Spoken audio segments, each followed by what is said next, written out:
I'm here with Amanda. Hi. Amanda's taking your questions. I'm gonna be. I can read the chat. So if you guys have any questions, add them to the chat. First off, let me know who all's in here. I know it looks like there's 26 people already. Let me know who it is and where you're from, and we'll start covering some of the topic that we're talking about this week. We're talking about designing furniture from scratch. Are you seeing people chatting? Yep. The chat's not coming up for me, so let me figure that out. Full disclosure, this is our first time doing this on YouTube, so it's going to be a bit of a learning experience. Oh, there we go. Hey, Stephen. Starting to see it. Stephen from Ireland. Awesome.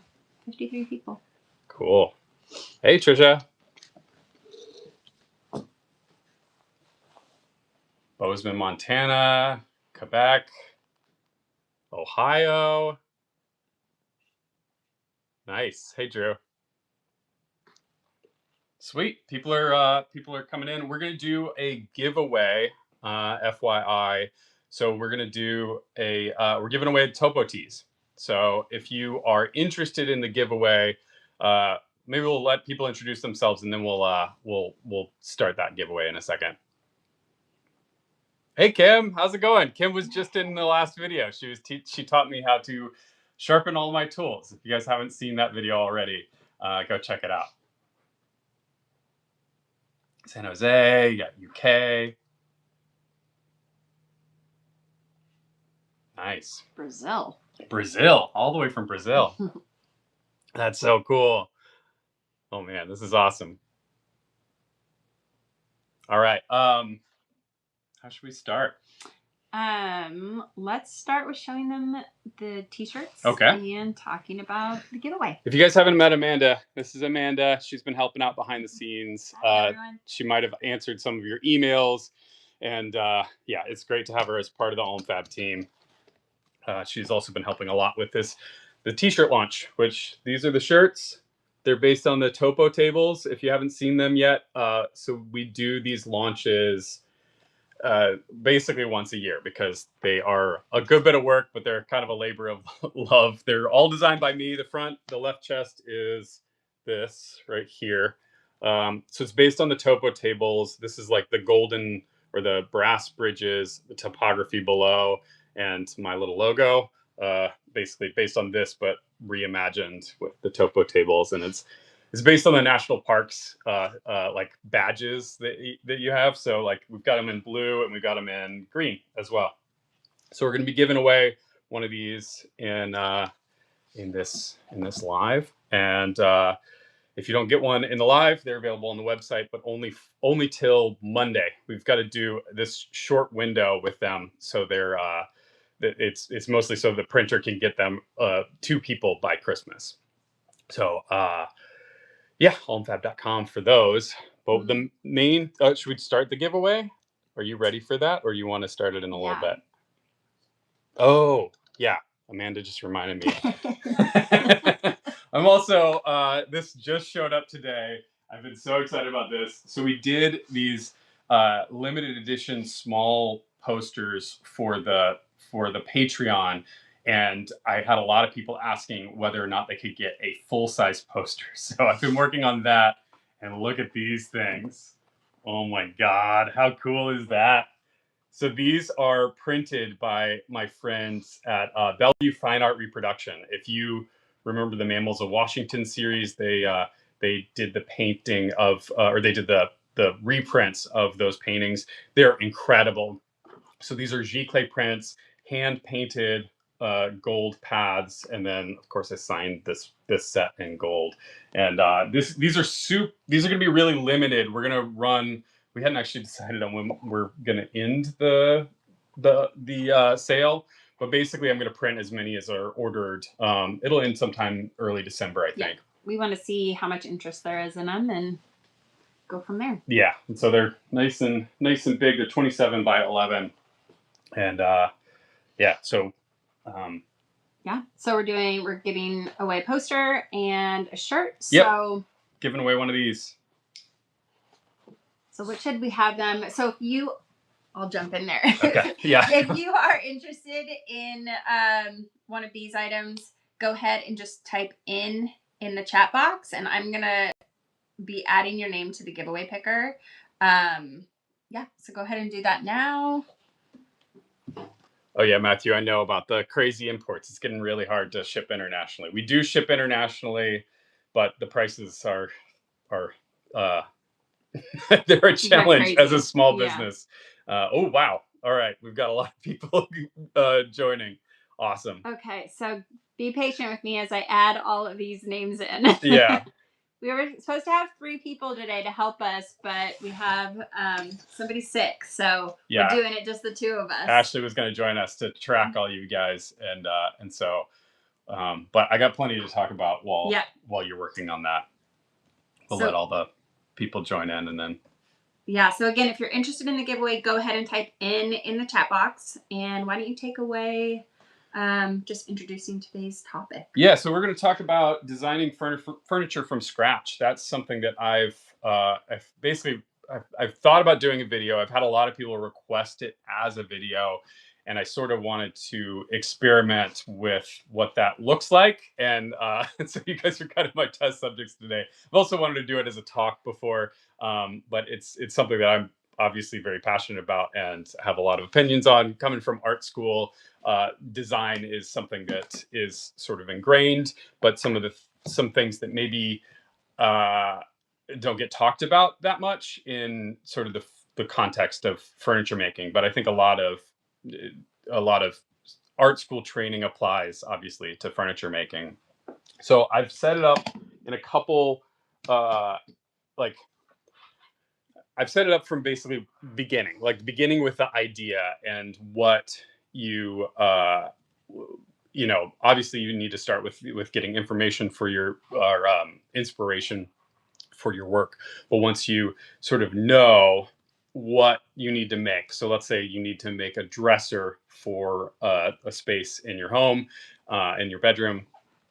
Generally, my list of questions that I ask myself when I start a furniture project, and feel free to chime in with questions anytime, but I start with functionality first. Like what does it do and why, and what do you need it to do? Obviously a dresser, it's storing clothes. You may want to go through and look at exactly what you store or your current dresser and what's not working about it. These are the real brass tacks functionality of the furniture that you want to ask first. Material, obviously, most of the times it's wood, but I'm about to put out a video that's on building our mantelpiece, and the material was, even though I know that it's wood, I have these slabs that one of them was splitting apart, and so analyzing the material that you have is kind of the next step. Like, how much material do you have? How much like, is it going to be made out of plywood? Do you have to worry about expansion and contraction with solid wood? Do you have a specific material? I'm going to be building a dresser for Ashley, and we got these Clara walnut slabs, and so I'm going to be working with a very specific amount of material. So that's going to enter pretty heavily into my design decisions. Next question I ask myself is about the structure of the piece. So how big is it? What does it need to hold? What are the weights that it needs to hold? And so those sort of 3, function, materiality, and structure, are all very practical questions. And if you've seen a lot of my stuff, it's not necessarily 100% practical. And how do you sort of shoehorn that design aspect into it? Are there any questions or anything? Okay. So the first question, let's see. What would you advise me to do to be more artistic in my design approach? Okay, perfect. That's right where we are in this. So the function, material, structure, that might be all stuff that you guys are aware of. It's pretty basic. Like, if you're going to build a piece of furniture, this is the stuff that you absolutely need to know. The next stage, which I am calling form language, which is kind of it's kind of a fancy artsy term for like what's it going to look like. And for this, I tend to draw on inspiration from a bunch of different places. The When I was making the melting table, a big focus was on cake design and melting chocolate over cakes. And I'm like, what does that look like as furniture? When it comes to the topo tables, that's another one where it was like, I had this like sort of vision, and I had a dream of like camping in the Pacific Northwest. It was just because I hadn't been camping in a while, and I was dreaming about it that night. I was also thinking about building the bedside tables, and those just kind of merged into one. So when you think about form language, it doesn't necessarily have to be a practical decision. It can just be literally what you're interested in at the time. I find myself going to antique malls and seeing like just like one joint on a piece of furniture and being like, oh, I need to incorporate that in my next piece. A lot of times that can be the launching point for for the next piece of furniture. Um, so when it comes to form language, the other thing that sort of can make or break a piece is whether or not uh, like understanding its context. So when we talk about art exists uh, in a context. So it either is in an art gallery, it's in a museum, it's in a home. These things change the sort of vibe of the work, and your furniture is going to be the same way. So I have a 1940s house. It's things going into the 1940s house sort of have to make a nod to that architecture. So sort of getting to know the form language of a space uh, is uh, is important to making the context work. I hope that makes sense. So like if you are doing when I was doing 1940s house, I was thinking a lot about what was going on in the time that the house was built. It was post Depression era.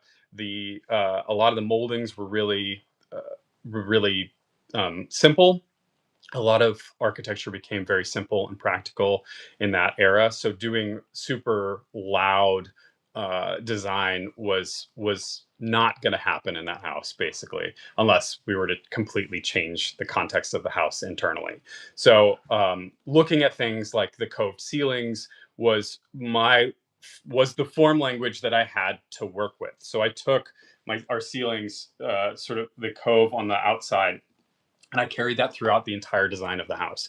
All of the furniture has been a reference to the design, to that one architectural thing that was the jumping off point for the design of the house. And furniture can be the same way, where you take one thing. It could be a piece of brass hardware that you really like, and you can go from that. Or you buy a slab and you have this really beautiful section of sapwood that runs through it.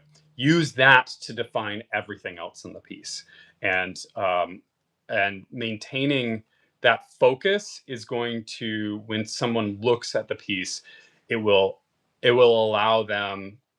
Well, I think people just naturally um, uh, recognize the same form over and over again, and it's just appealing to the eye. Repetition is very appealing. So throughout the house, we have this one shape, this curve. The door pulls, which are up here. Let's see if I can grab one right here. So this is essentially the roadmap to our entire house. Is this form language? So when I'm saying form language, I'm like, we've got 3 flutes, and we have this shape, which is essentially the ceiling shape that we have. And I've run that throughout the entire house. And you know what? It looks really cohesive. At some points, I've been like, is this too on the nose to just do this over and over again? But when you walk around the house, it feels all related, even if it's just like subtle nods to the fluting. Right now we're designing light fixtures, and I'm working with a glass blower, which it's going to be really cool. I'm going to be making some wooden forms for the glass blower to blow the glass into, which is a video that I'm so excited about. Well, we looked around the house and he's like, "Oh, maybe you should make some flutes and we can clamp it down on the glass and then blow the glass into it." And so we'd have the same form in the light fixtures. So the last thing on this list of questions that I have to ask myself is about proportion. And this is probably the hardest one to get right, and it leads into a larger subject. So let's take a question if we've got something. Yeah. So once you have a design figured out, how do you decide when to stop adding new details? Yeah. So when you're designing furniture, it's really easy to get overly complicated and wanting to add features. And I am very susceptible to this. If you saw the jewelry box video, I just kept adding and adding features, and it was honestly a lot. I think it came out good, but I think that's kind of a rare case. I think the best pieces of furniture I've ever seen have a very strong focal point and a very strong sort of direction, and they stick to that direction and don't add too much. I kind of say that there's room for one gimmick in a piece of furniture. Like if you have a cool door that flips down, or if you have tambour, or you have a really unique like magnet powered drawer or drawer pull or something like that. I'm thinking about my buddy Eric Curtis, who just did he only has one pull for the entire cabinet. Those are gimmicks in my not to belittle them by any means, but there's room for one gimmick. If you have multiple gimmicks, you're doing too much in the piece of furniture, and that should be the focus of the furniture. When I'm talking, these things to make, so like these are the functional things. These are like, okay, picking your direction, which way you need to go, and then the next thing is to work on your proportions. Which you've heard of things like the golden ratio. There's things like the rule of thirds, rule of odd numbers. These are all things to kind of keep that. I would say it's almost more of a strategy to keep that focal point going. So when you first look at a piece of furniture, what draws your eye in, and is there something that helps move your eye around the furniture so you take the whole thing in? Awesome. Independence.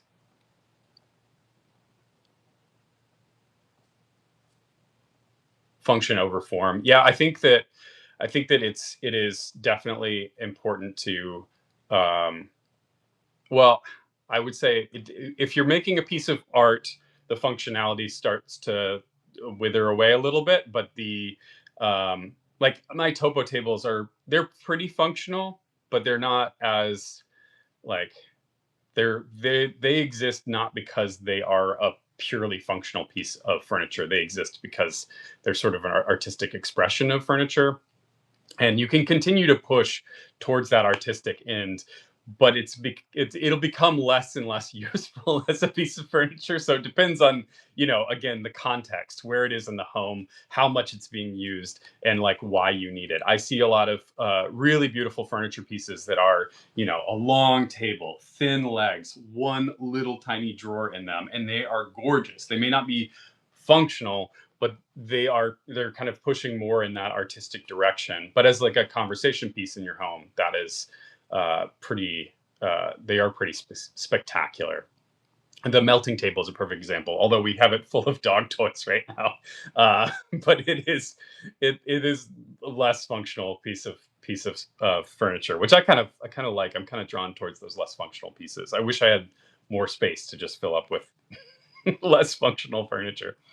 So let's talk about those like rule of thirds, golden ratio. I'm sure a lot of you already know about these, but rule of thirds is generally a photography term. Like if you divide up a screen, you can divide it into thirds this way, and you can divide it into thirds this way, and where those points cross is a optimal focal point. It's just generally like perfectly centered framing is functional but not interesting.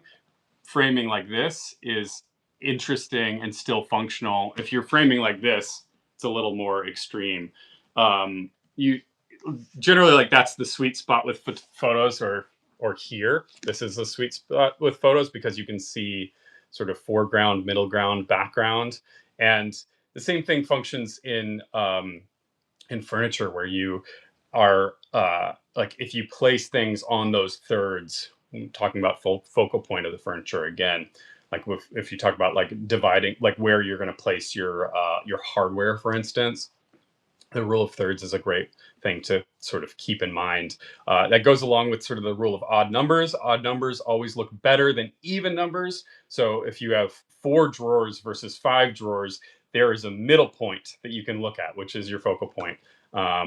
Another thing that I've read is that keeping your, like, if you do 3 cabinet doors, having one of them wider than the other 2 is generally more appealing because of that focal point thing. You're not trying to focus on 3 objects at once. You focus on the center one, and then you have these secondary objects, which kind of become your foreground and your background. Let's see. Do another question? Yeah, let's do another question. Okay. Let's see. Also, if people are joining new, if you say in the comments, we'll add you to the giveaway, which is Topo tees and one of these new Topo posters. Okay, so what? Oops, I just lost track of where that went. What do you do when you get stuck? And as such, what do you plan to do with the breakfast nook? Oh, stuck with a plant. Yeah, the breakfast nook. It is. The breakfast nook has been a real challenge. If people didn't see that video, the breakfast nook is in the house. It's just a little too small to, like, I really wanted to build a built-in there and like a banquette essentially, but this is a good example. Functionality, material, structure. Functionality. There's a function between functionality and proportion. We have a problem. The proportions of a table. Generally, a table, you need 24 inches per place setting, and then you need I think I could be wrong, like 15 or 18 inches between the wall and the chair, something like that, or between the front of the chair and the table. Anyway, it's too small. We have a 48-inch table right in there right now, and it almost allows two chairs on the ends, but it's very tight, and it allows a chair in the front, 2 chairs in the front. But if we do a banquette and a built-in and people have to move around it, it pulls the table out into the space, and it forces us to, like, basically get rid of a seat. No matter how I angle this thing in that space, I can only seat 4. So either the table is against the wall and you seat 2 and then 1 out in the open space, or you pull it out from the wall and you have to slide into the back every time you want to use it. So I don't know if the breakfast nook is going to happen. But it's still something I'm puzzling out in my brain. We've done everything from, like, trying to design like amoeba shaped table, which kind of works, but is a little funky. And right now we have an IKEA table that's very functional, and we have a lot of other furniture in the house that needs building. So it's kind of taking a back seat. Was there another question? Yeah. How do you keep a personal style when you're also trying to match the form language of hardware or a space? Oh, that's a good question. Yeah. So keeping your personal style. I'm a firm believer that if you just go for it and you follow your own, like, instincts, you end up at your personal style. It's not something that you have to strive for, if that makes sense. Like, I think it's something that's ingrained. You like what you like. You come from your own context, whatever country you live in, whatever like community you live in, and embrace that. Um, Now, if you're using found hardware or a certain type of hardware, or if you're, obviously if you're like plans from like a green and green style piece of furniture, you're going to lose your personal style a little bit with it.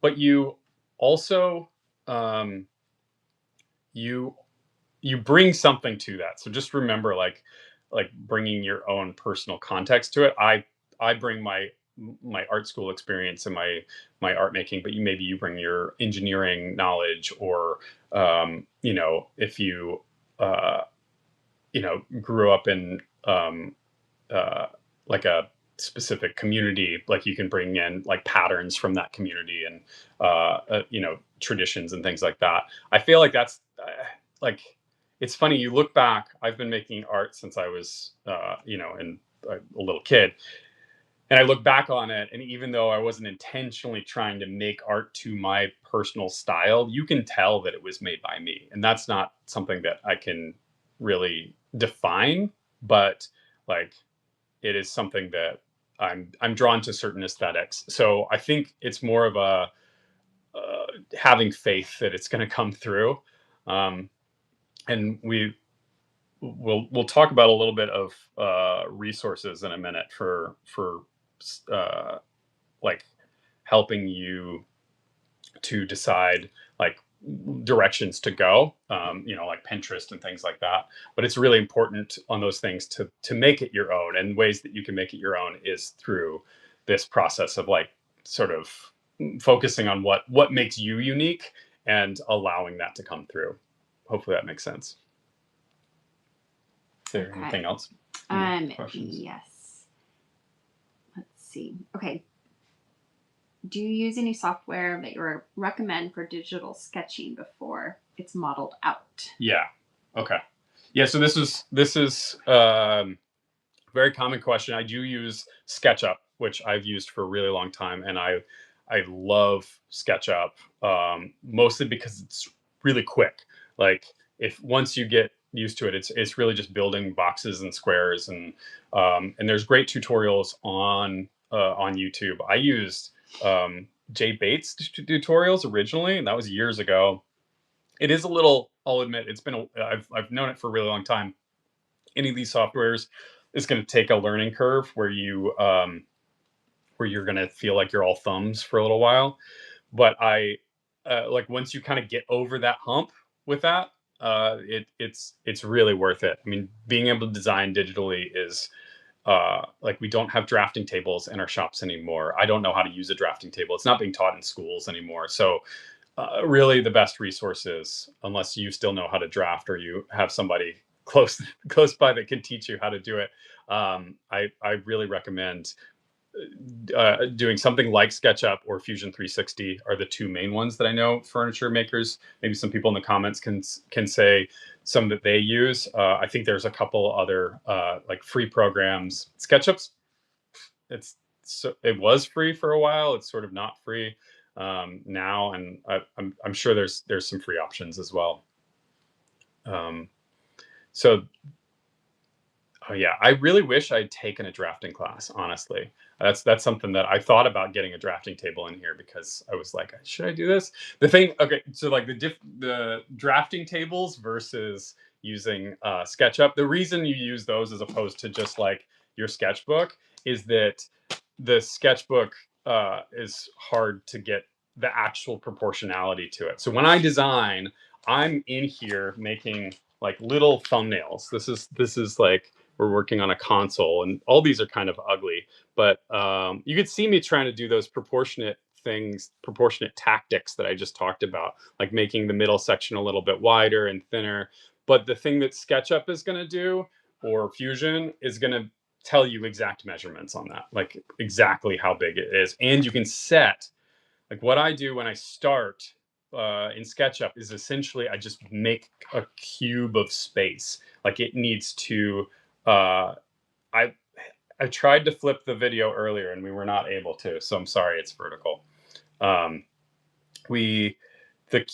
basically start in SketchUp as a cube of space, and plunk it down in SketchUp, and then I build sort of inside of that space. So I start with basically our needs, and then design around those needs, if that makes sense. So like the sketchbook allows me to sort of get a idea of the look, but when it comes to the actual like height, the width, like if you're designing shop furniture, like you want working table height to be 34 inches, and so that's a set thing, and it's a really easy thing to design around once you sort of start with those parameters. They're saying that the text is reversed for them. The So text is reversed. Oh, on here. Yeah. Oh. I'm not sure. I don't sure know how to do that. We'll figure that out for next time. This is we do apologize because this is our first YouTube live. We usually do these on Patreon, and they are Patreon system is a little bit different than this. So we'll figure it out for the next one when we do another one on YouTube. Front-facing camera issue. Oh, because I'm using a front-facing camera. If I turn it around, I won't be able to read comments, so that's a challenge. Yeah. Okay.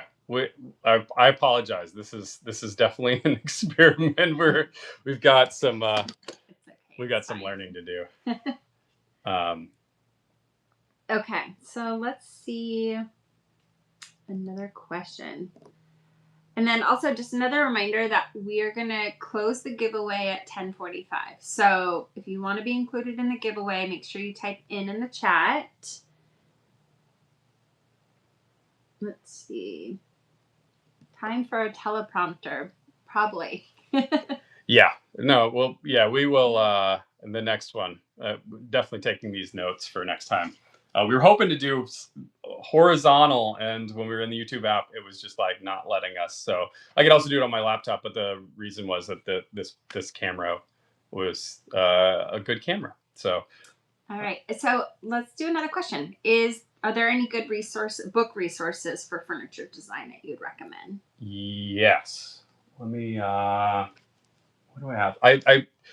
I've been reading Krenoff's books lately, which, if you don't know Krenoff's work, he's a really fascinating guy. He did a lot of cabinetry, so it's like Impractical Cabinet Maker, and some other people, and I can't think of the titles offhand, but James Krenoff, I think, Krenoff with a K.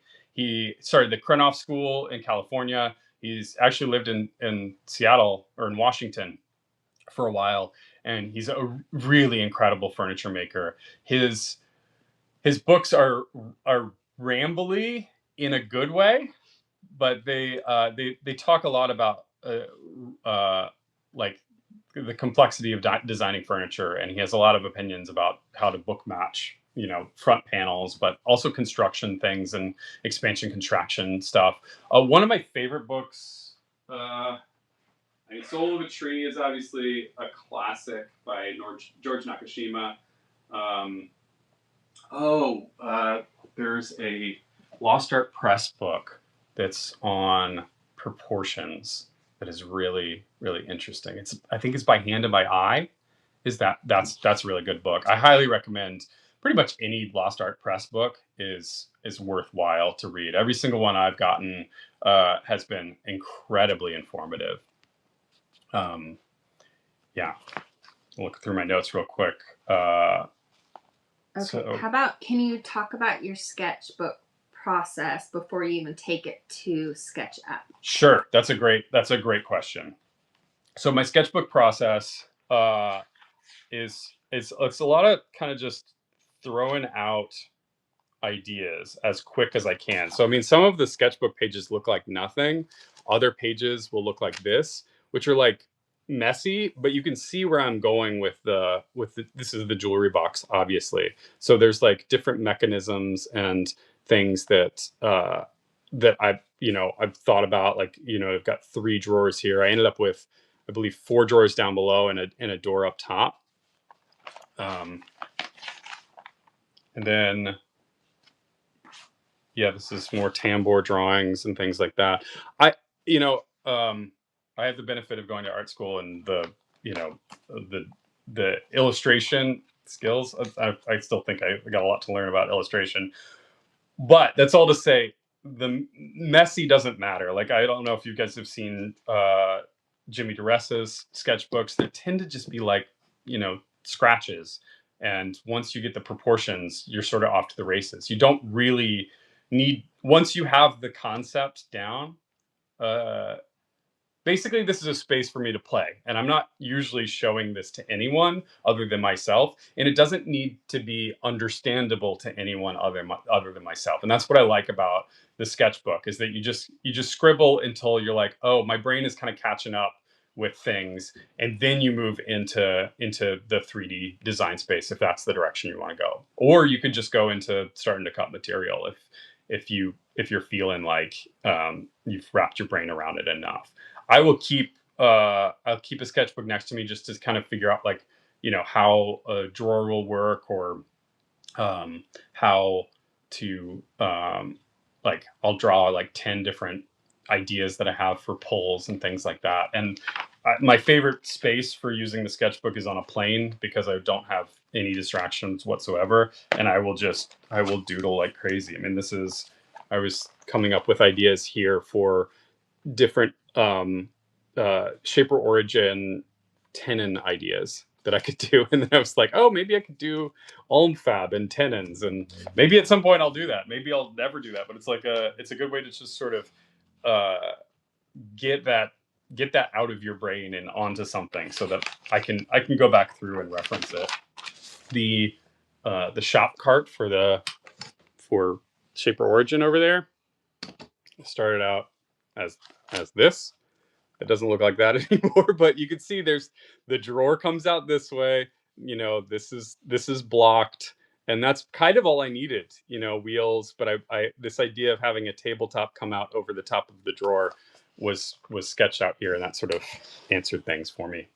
Hope that answers the question. Sketchbooks are really sort of they're just like us. You don't need to show them to anybody. I think you need to keep that in mind. Like, they don't need to be pretty. They're just a way to get ideas out, and they don't have to be good ideas. Most of these are terrible ideas. Yeah. How about another question? Yeah. So this isn't necessarily furniture design, but I think it's a good question nonetheless. What method do you recommend to list, sell, and ship your products? And how did you build the confidence to sell your products? All right. Yeah. Listing, selling. Well, this is not an ad. We use Squarespace. Yeah. And that's Amanda's managing a lot of that stuff right now. But I started off building it on my own, and the first launch, I think, was the pattern plywood cutting boards, and it was scary. Like, it was a lot. And then we had an issue with sales where it just didn't record some people's sales. It was really a nightmare. It was right over Thanksgiving too, and I was sitting there just being like, oh my god, what do I do? And I had to unpack it with Squarespace on tech support over the holidays. So my first suggestion is your first launch should not be over a holiday weekend, because it was not fun to be around, and my family was like, what is Michael doing still on the computer? So I think building the confidence, at some point you just have to sort of risk it and press go. I think, like, even with these t-shirts, every time I get nervous when I launch a product, because they are a lot of work. They're a lot of time and effort, and there's a lot of coordination. Even just t-shirts, like, I have to prepare the files. I have to talk with Foundation Press and figure out which t-shirts we want, which ink we're using. Like, there's some limitations in the design. Like, I really like the diffusion ink. This isn't diffusion ink, but there's an ink that sits below the surface of the shirt, or it basically bleaches the shirt in the color that you want. But certain colors don't respond well to that. And he's like, oh, navy doesn't work like that. And I'm like, oh no, okay, we'll move on. We'll change things up. So it's a lot of work, and then that all builds up to releasing the product. I have always shipped with Jonathan. So Jonathan Katz-Moses ships all of the product, because I never wanted to have inventory here, and I just don't have the brain to manage all that. But there are really good management systems out there that maybe there's better makers out there. I don't know if Johnny Trimbukas is in the chat, but he manages all of his own shipping and stuff. And Amanda, you've done some shipping yourself? Yeah. T-shirts and stuff? It's a lot of work. It's a lot of work. So just be prepared for, for a lot of work, especially when you first launch products. It's a big learning curve. But I respect anyone who produces their own products and sells them, because it's so much work, and it is thin margins too. It's really hard to find a product that isn't so hard and expensive to make, plus all the effort that goes in and the labor to produce it, to then get it to the person and dealing with shipping issues and all that, and then still make any sort of reasonable profit on the backside of it. It's a challenge. I have a lot of respect for it. We've been trying. This is why we do one T-shirt launch a year, and it's a lot of work. But it is fun to see people wearing your product, and absolutely, seeing them out in the wild Yeah. is so fun. I was at Texas Woodworking, and I was spotting all fab gear, and I was like, some of them were so well worn, and it was awesome. There's one guy who was at Texas Woodworking, and his green dragon scale plywood hat was just thrashed, and I was like, oh yeah, man, that's the daily driver right there. That's awesome. Really quick, I'm gonna do one last call for the giveaway before we close that down, just so I can make sure everybody's name is entered in here. So if you do want to be a part of the giveaway, either the first spin of the name picker will be for the t-shirt, and then we'll do the poster. Go ahead and type in the chat box. Yeah, so we're doing turn you guys around. Giveaway is for t-shirts right there. Topo Tees.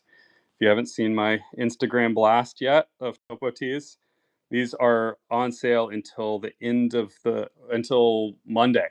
And then the other thing that we're giving away is one of these 11 by 27 limited edition posters of Topo tables. These are also available on the website now. So we just put those out today because we just got them from Bellevue Fine Art. And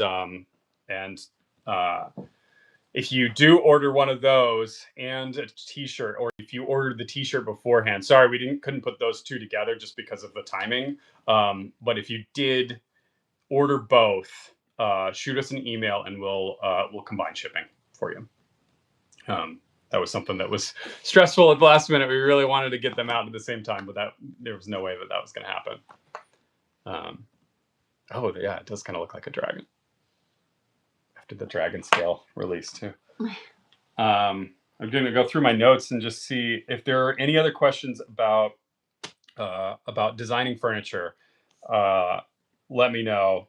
I wrote down, this is something that I wrote on a plane, and I've been planning this video for a while, and I'm still figuring out the details, obviously, of how I want to present this. But so you guys have been kind of guinea pigs for the how to design furniture. But the order of operation that I wrote down of like when I start building furniture, and these are the typical steps that I go through, is measuring the space, drawing the rough form. That's what I was talking about, just the blocks. Drawing moving parts. If there's any elements that need to move, I draw those. Research form and context. That'll be in a space like Pinterest, or searching the sort of era that I want to build in, or the design style that I might be building in. Draw and redraw. I had a teacher that once told me, "You're always throw your first design away, because it's never any good. No matter how good you think your first design is, throw it away, because there's always a better one."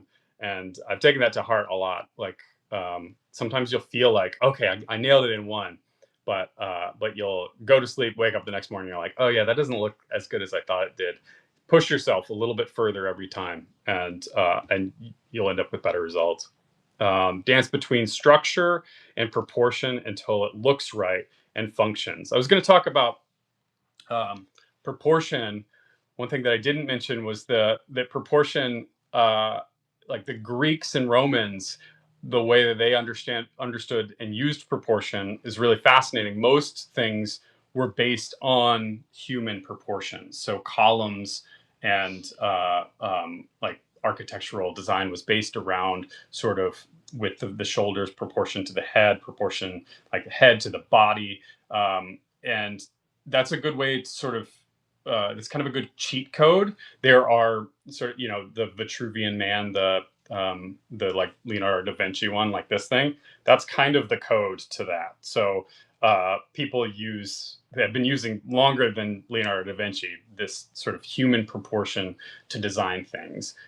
It's something that looks right to us, and so if you look up, there's ideal proportions, and you can sort of use those to your advantage when it even comes to, like, you know, the top drawer being thin, the bigger bottom section, and then like having feet, having hands to support things. Like the columns, sometimes it looks like there's physically hands supporting things and actually jutting out from the frieze above. We could go into classical Roman proportions. It's a dense subject, but it's worth doing a Google search. So dancing between structure and proportion until it looks right. This takes a while. Build a mock-up. We didn't talk about mock-ups. I built a mock-up. I don't know. It may have been destroyed. I like building miniatures whenever I have enough time. I did that for the especially when they're mechanical. I did that for the coffee table, the elevator table, so that I could make sure those mechanisms would work. Just building things out of cardboard and wire, or quarter-inch plywood and wire and hot glue will solve a lot of problems for you before you actually have to go into using good materials. And sometimes, although the price of plywood has skyrocketed, sometimes I'll build a plywood version. I did that also with the elevator table. I'll build a plywood prototype, and then I'll build one out of nice wood. So I'm a little less intimidated going into the second one. Building a mock-up out of inexpensive materials, find pain points and redesign. So that's what you find out when you make a mock-up, is like, is there something that doesn't look right, or is there something that doesn't work well?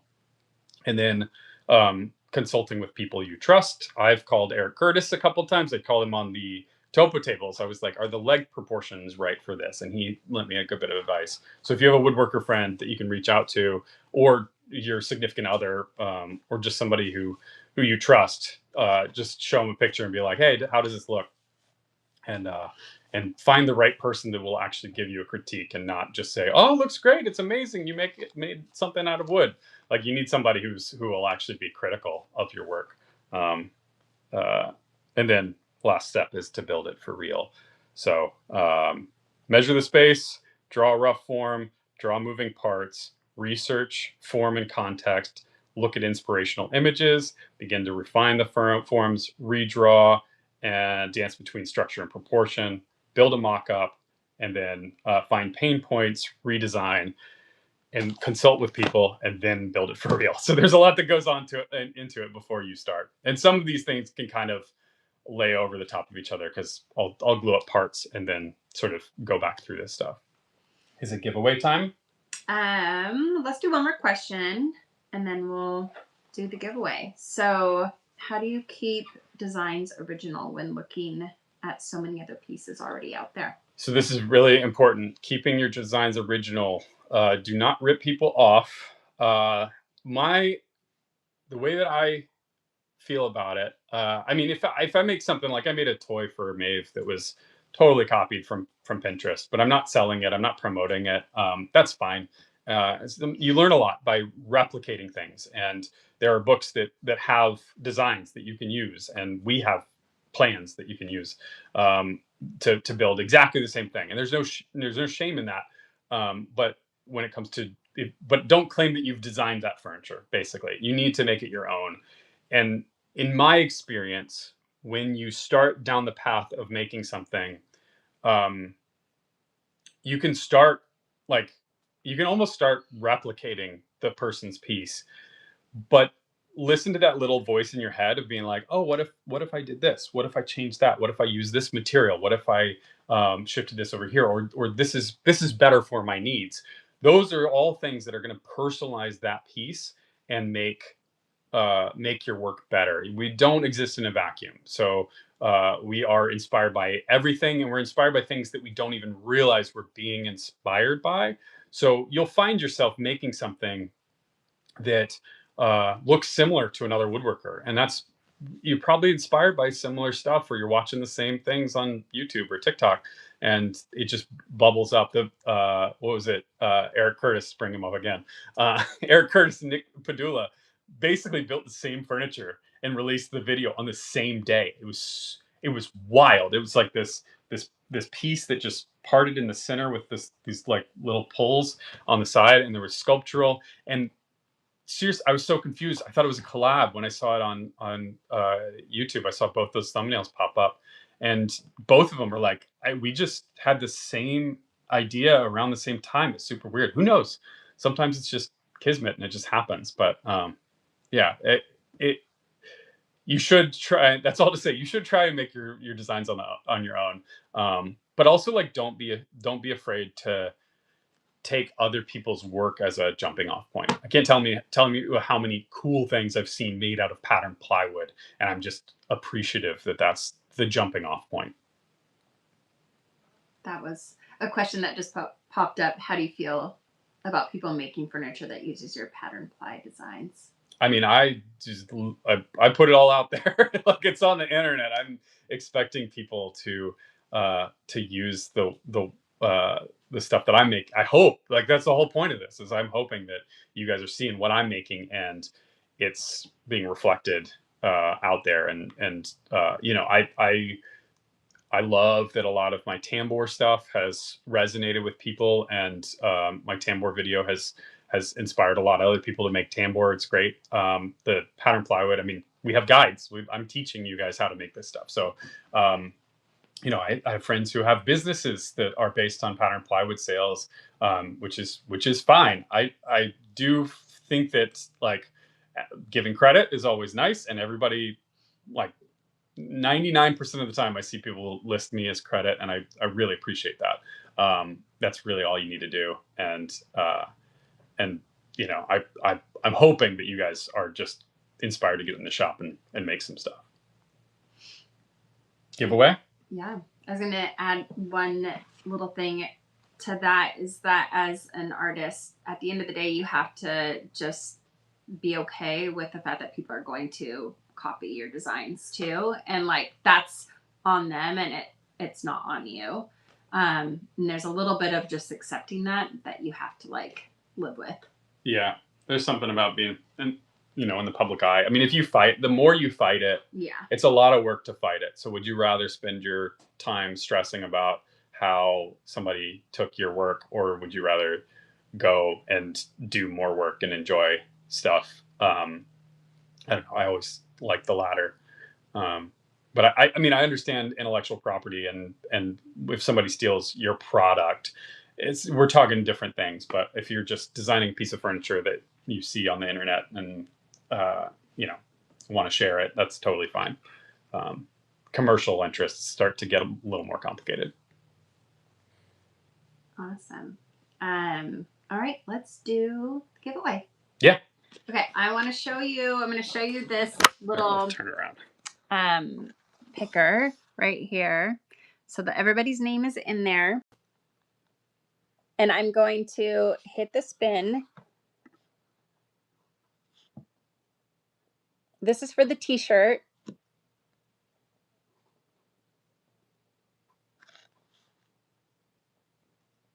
The Otter's Pocket. The Otter's Pocket. So let me see. I'm going to type that into the chat. Mm-hmm. And then if you can send, I'm going to write our email in the chat. So you're going to have to email us so we can kind of continue the conversation outside of YouTube. So info. And then, okay, let's do the second one for the poster.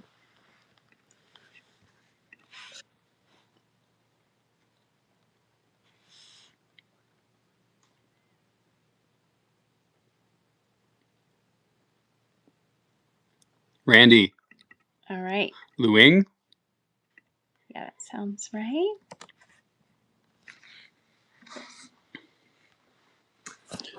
congrats, guys. Yeah. So, Okay. So go ahead and send me an email. The email is in the chat box. Just because there's really no other way to get a hold of you. I can also write these down and see, yeah, it doesn't say your name. So just send us an email and I'll get those out to you. thanks, guys, for joining in. Yeah. If you do want a t-shirt or a poster, they are up right now. The t-shirts are going to come down on Monday. So if you haven't gotten one yet, make sure you get them before Monday. And then we're going to get them out to everybody by Christmas. If there's any other, are there any other questions to close out on? Let's see. Do all carpentry projects feel the same? Exciting, exhausting, not worth it? Totally worth it. They have their ups and downs and their ugly phases. And yes, they all, they're full of self-doubt and excitement. And then there's sort of a letdown, I feel like, whenever I build a piece of furniture of like, oh, it exists now. Or like, Amanda's seen this before. I've gotten very stressed out about applying finish or the look of it after I've applied finish because I've gotten so used to it. That happened to me on the topo tables. I got so used to it in raw wood. So it's a roller coaster. I mean, it's making art is the same way. It's like every time you make a piece, you sort of pour yourself into it. And I mean, some of them you don't want to end. Some of them are a slog. But yeah, I don't think you ever get over that. You just kind of, the main thing is just to push through those phases that are really, really challenging. And the sanding sessions put on a good podcast. Okay. I love that, Eric. Eric's my editor. That's what I was laughing. Sounds great. So there's a question, can we get a transcript? And then I had somebody ask if we could post this live. These are all things I'll figure out. Again, we're just learning as we're going. Yes, so first to go. If you like these lives, we do them once a month in our Patreon. So you can join.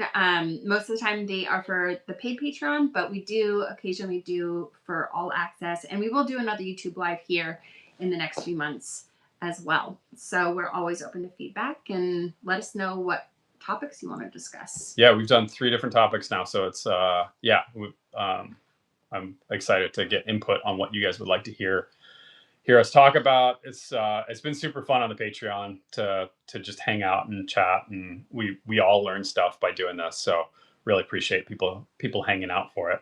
And yeah, we'll do our best to keep it. Yeah, I'm pretty sure this gets saved. Yeah. And next time we YouTube live, we're gonna try and figure out a way to do this horizontally because I don't really like the vertical video. Maybe we'll do it on my laptop next time. But I appreciate you guys dealing with our learning experience here. Yeah, thank you so much. Yeah, thanks for hanging out, and